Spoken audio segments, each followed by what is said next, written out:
People are eating, thinking it'll nourish their life. It's not doing much to them except filling them up. Nothing much. If the nutrients do not have necessary iron, vitamin A, C, D, B6, B12, folate, iron, all these things, you become far more susceptible. In 1930s, what one orange would give you, today you need to eat 8 oranges. Okay, I will take more pills, more pills, more pills. It's not going to work like that.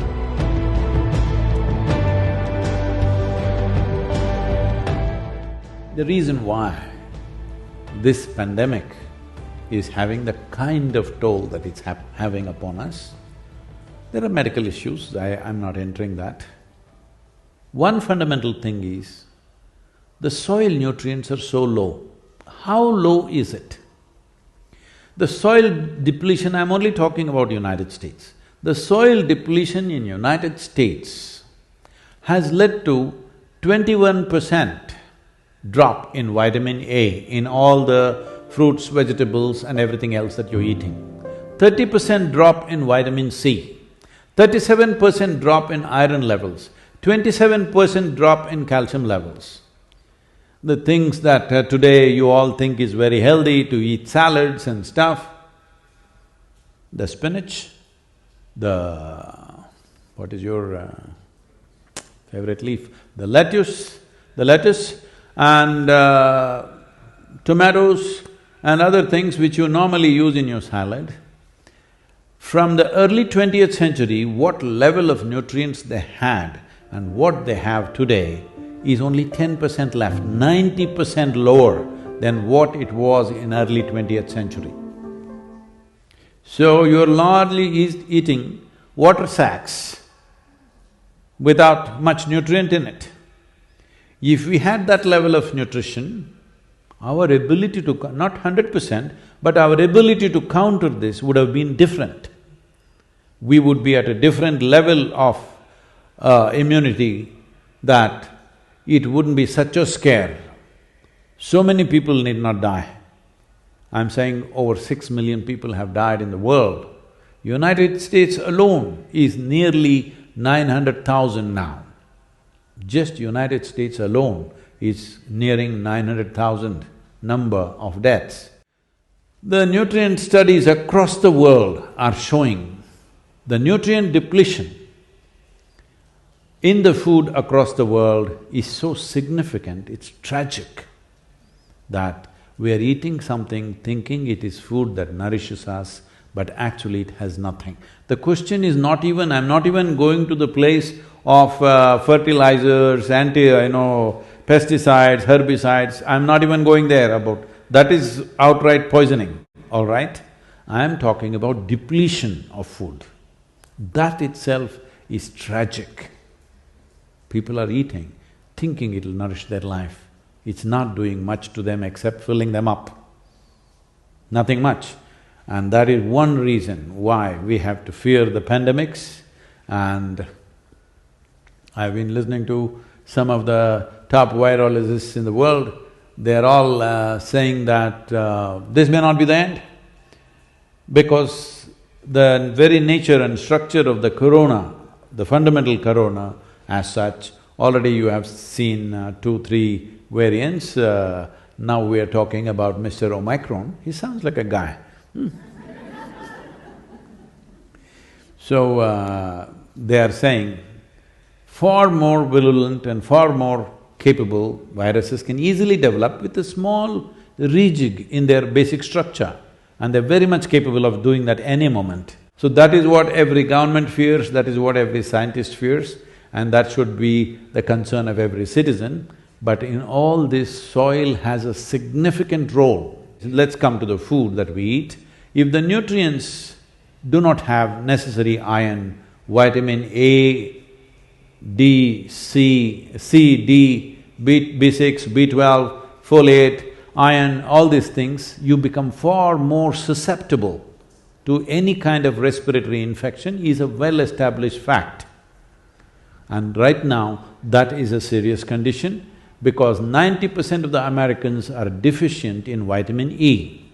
And that is why highest level of deaths in a given country for the population has happened in this country.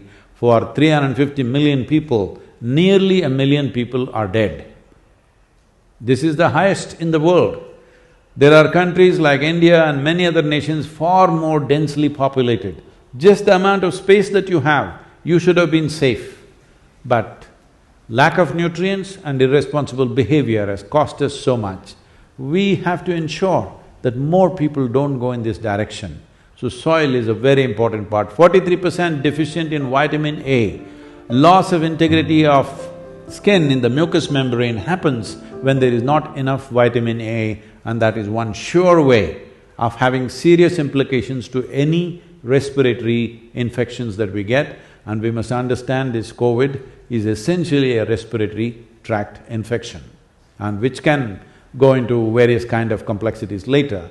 39% are deficient, 39% of the United States citizens are deficient in vitamin C.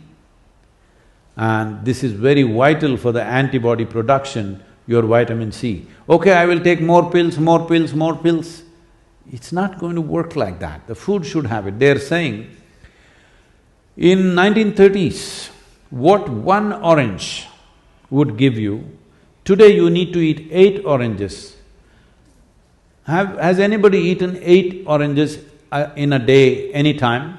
You ate? Okay.